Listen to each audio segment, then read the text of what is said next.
They say lighthouses are built to save lives. But what if one was built to feed? It hasn't had a keeper in 60 years. But every night, the light turns on. And if it passes over your house, you start dreaming of drowning. This is the story of the Blackridge Lighthouse, and the last man who tried to uncover its truth. Blackridge, Maine. Population 602. Fog rolls in thick most mornings. The seas never calm. And the cliffs. Well, the cliffs have stories of their own, but none more feared than the lighthouse. Locals say it was decommissioned in 1962, but every night since, it shines. Not a flicker, not a malfunction. A perfect, piercing beam that sweeps across the ocean, and sometimes across the town. They say it never chooses the same house twice, but when it does pass over yours, you start having the dreams of cold water rushing into your lungs, of a storm with no end, of eyes watching from the deep. Ethan didn't believe in ghost stories, but he believed in clicks, and urban legends make good money. After an anonymous tip with GPS coordinates and a chilling line, the light knows your name now. Ethan packed a camera, a notebook, and boarded a bus to Blackridge. His plan? Spend one night in the lighthouse. The town was quiet. Too quiet. No one smiled. Everyone stared at him just a little too long. At the cafe, an old woman approached him without asking. "You're not from here." "No, ma'am. Just visiting the coast." She leaned in. Her breath smelled like salt and rot. "If you go up there, you'll never come back the same. The lighthouse doesn't need a keeper.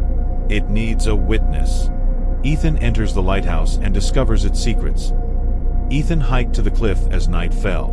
The path was overgrown. The air, thick and electric, like a storm was coming. But above him, the beam was already moving, cutting clean lines through the fog. When he reached the iron door, it was already open. Not a creak, not a welcome, just darkness waiting inside. He stepped in. The interior smelled of seaweed, wet stone, and rusted blood. Each step up the spiral staircase echoed like whispers. On the second floor, he found a journal. Leather-bound, but old. Too old. On the first page, "My name is Elias Thorne. The light is not mine anymore." Elias wrote about the lens, that it showed things that weren't real at first, but then those visions started appearing in real life. He wrote about a hum, low, droning, constant. He wrote about hearing voices at night, whispers in languages he didn't know. And he wrote about a door beneath the lighthouse, a trapdoor that hadn't been in the original blueprints. But most chilling, on the final page, "I was the light's keeper, but now it keeps me." As Ethan read, the beam above changed. It stopped sweeping and turned directly inland, toward Blackridge. He heard footsteps, but no one was there. He checked his camera. The footage he'd recorded was replaced with static, except for one still frame. His own face. Eyes wide, mouth open in a scream he never made. Then he found the trapdoor, hidden beneath rotting floorboards, covered in sea moss. Against all logic, he opened it. Ethan discovers the horrifying truth and faces the final decision. The tunnel beneath the lighthouse was impossible. Stone steps spiraling downward, carved into the cliff itself. The walls dripped with brine. The smell, ancient and rotting. He descended with only the light of his phone, until it went black. That's when he heard it. The hum.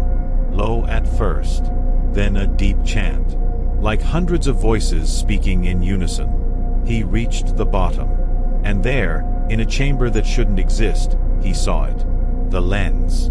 But not like the one at the top. This one was alive. It pulsed.